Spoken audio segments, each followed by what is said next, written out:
Hi there, this is Tata, and welcome to the Wrestling Time Post Show. It is Wednesday, June 7, 2023, and tonight I will be talking about AEW Dynamite. Alright, so let's kick things off with this MJF in ring promo. So he comes out and he cuts, a usual promo talking about insulting the city, and he starts calling Colorado Springs drug addicts, and he says it's a boring place, and that there's no competition for him in this company, and you suck chance start happening. So he goes on to say that nobody's on the level of the devil, and then guess who comes out? And I had to have his figure right here with me because we're gonna be talking about Adam Cole, baby. Yes, unfortunately, I don't have the NXT champion one, but I do have the North American version. Okay, so Adam Cole, baby, comes out. And, he does his whole opening thing, and he gets as far as the boom. And just when he's about to do Adam Cole, baby, MJF orders for his music to be cut.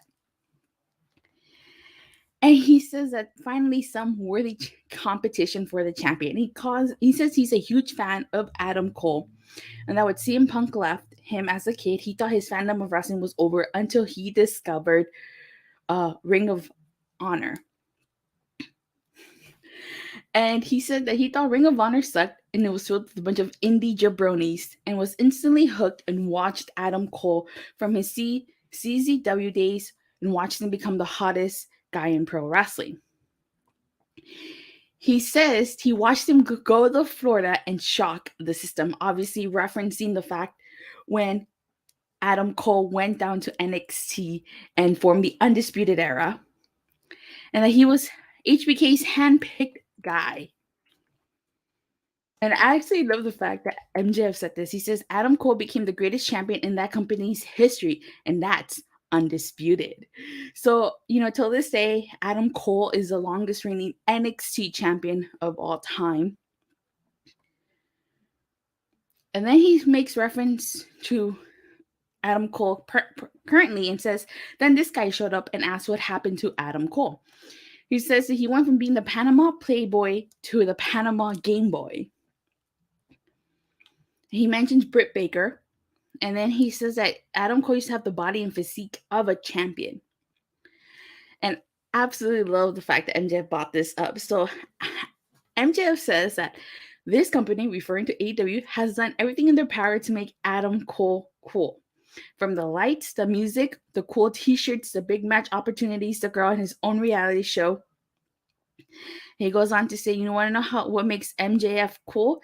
They ring the bell. And he asks Adam Cole, that sounds familiar, which, of course, is a huge reference to what Adam Cole told Karrion Kross when they were feuding down in NXT. He told Karrion Kross, that this brand has done everything in their power to make him special. From the music, the lights, the fog machine, the girl. And he tells him what makes Adam Cole special is they ring the bell. So absolutely love that little reference to Adam Cole's NXT feud to Karrion Kross. That was amazing. Love that. So MJF goes on to say that a certain individual didn't think Cole had top talent potential, and he actually name dropped Vince McMahon. He goes on to say that he thought Vince was right. And he calls. And so after this, Adam Cole says that he says if that's all MJF has to say, and then he comes across as a social media troll, and he's going to brush over the Brit part because he's pretty sure Brit can kick his ass. And then asks MJF's obsession with his relationship, and then first Bryan Danielson's relationship. And he mentions the fact that MJF's fiance left him. Adam Cole then says that MJF can't touch him and suggests he go to the back and pee in cups and see who's natural. And he starts talking about how he's traveled all over the world, and he shared plenty of locker rooms, and they respect Adam Cole, the human being. And there isn't a single person that respects MJF. And he says he can speak for himself and for the locker room that no one respects MJF. And then another thing that I like MJF did, he said that's tough talk coming from Keith Lee's manager. So if you guys remember, there was rumored that Vince McMahon wanted Adam Cole to cut his hair and to be Keith Lee's manager. Adam Cole brings up the fact that if MJF was a true champion, he would have told him to shut his mouth and fight him, but he calls him a coward. And I love the fact that Adam Cole says that he knows MJF won't wrestle him because he's better than him, and they know it, which I thought was really, really cool. And then MJF says he would wrestle him any day of the week. And I think the match is happening next week on Dynamite. Correct me if I'm wrong about that, but this was a great freaking promo by both of them. Now, just imagine with proper build, this feud was going to be amazing. This promo was incredible, honestly. I have to say, like, I think Adam Cole was MJF's. This was amazing, and I can't wait to see what else we get out of Adam Cole and MJF. But overall, that was a really fantastic promo. Absolutely loved it. And I liked all the little references that MJF made. All right, so tonight's Dynamite kicked off with the AEW International title match. It's Orange Cassidy versus Swerve Strickland. Now, this was a really good match. And there were times, this match has some false finishes, I will say. Like, one of the spots I liked was when Swerve Strickland hit the Death Valley driver to Orange Cassidy on the ring apron. Even Prince Nana got involved in this. He caused a distraction, but that wasn't enough. Like, I thought it was over when Orange Cassidy hit the orange punch and then the breach break to Swerve Strickland, but it wasn't over there. Then you had Swerve Strickland doing the kicks to Orange Cassidy, and that still wasn't over. And Orange Cassidy successfully retained his title here. So I'm not sure if there's going to be another match. I would think there would be another match after this. But who do you think, if not Swerve Strickland, who do you think is going to take the international title off Orange Cassidy? So at the end of the match, Mogul Embassy come out and attack Orange Cassidy because, they're mad. And then the lights go off and Sting and Darby Allin come out to save Orange Cassidy. So I thought it was a good way to open up the show. However, I can understand if some people are frustrated because Orange Cassidy seems to be opening the show a lot, especially when he defends the international title. And pretty much all his matches have had the same outcome. So I can understand if some people are frustrated.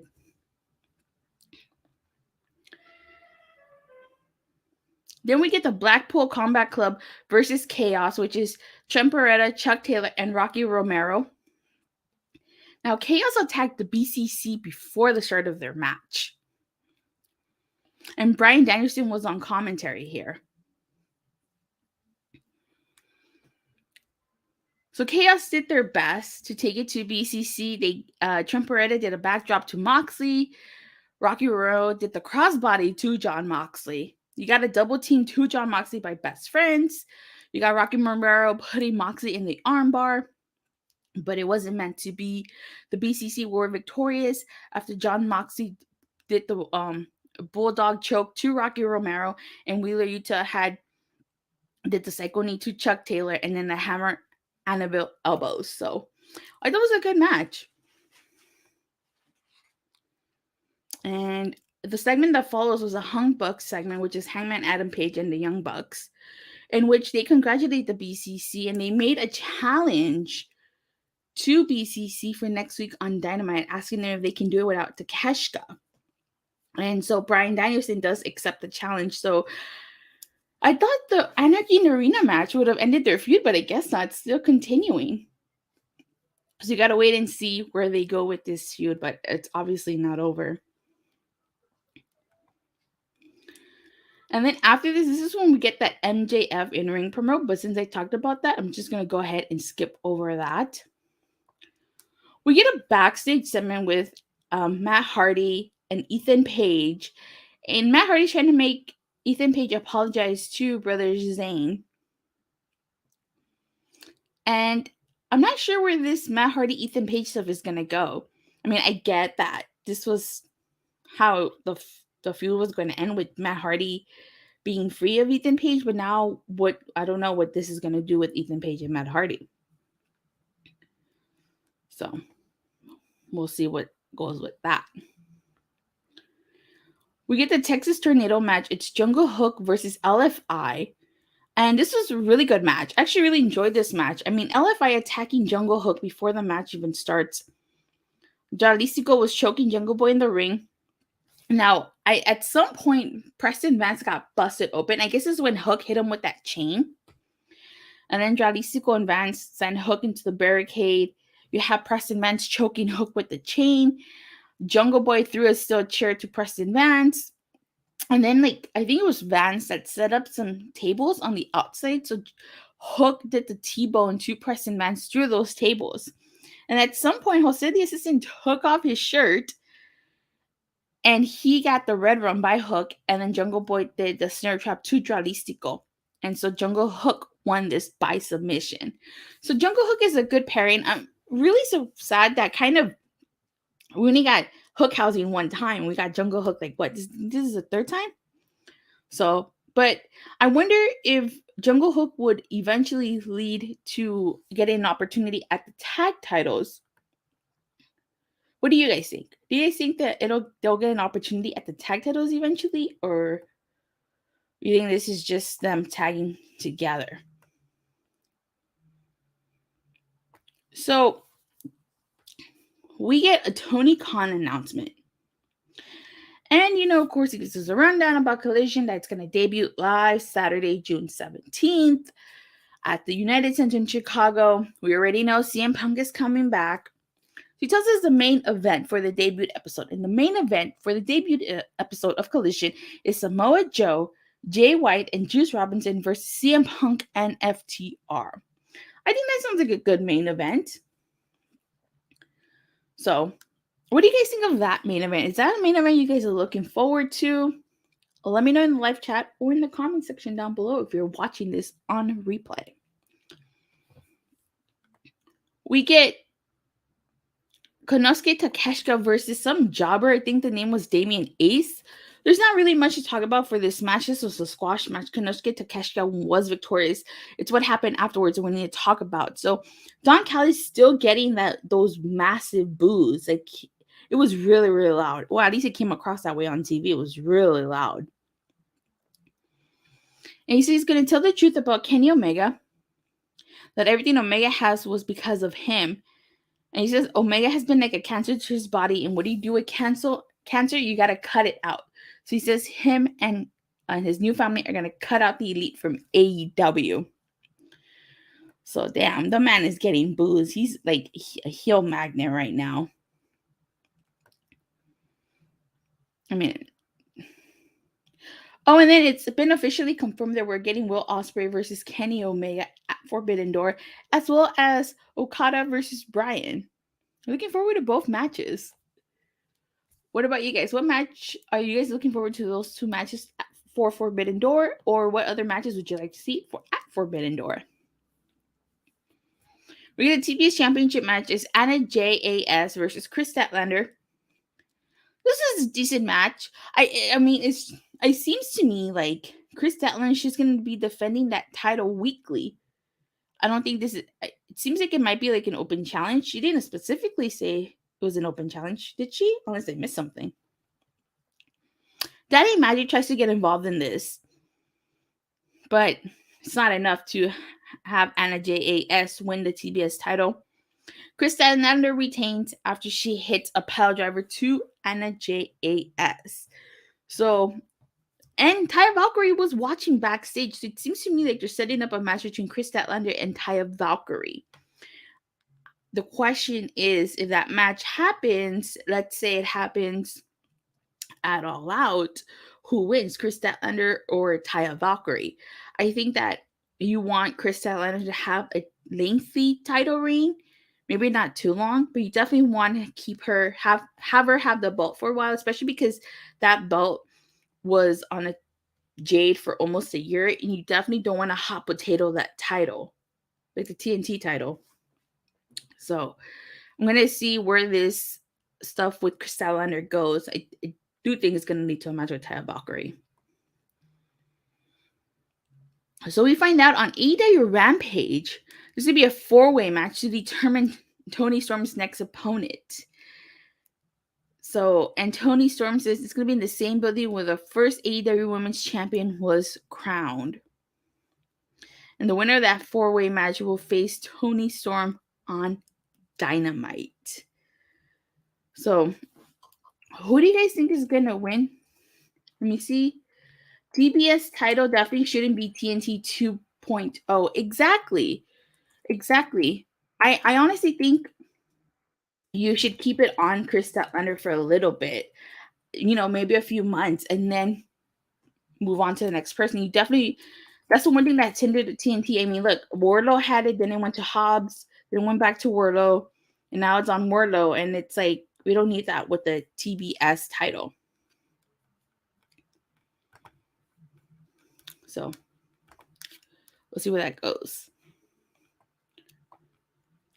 So our main event was Ricky Starks versus Jay White with FTR and Juice Robinson banned from ringside. And Ricky Starks went after Jay White. He didn't even wait for that belt to ring to go after Ricky Starks. He hit a chest chop to Jay White, and then here's what I thought. Like, Jay White was going on the ramp. And so I kind of thought to myself, okay, who's going to come out and help Jay White? I mean, Juice Robinson is banned from ringside, but I was like, is somebody going to come out? He hit a suplex on the floor to Jay White. Then Jay White returned those chest chops to Ricky Starks.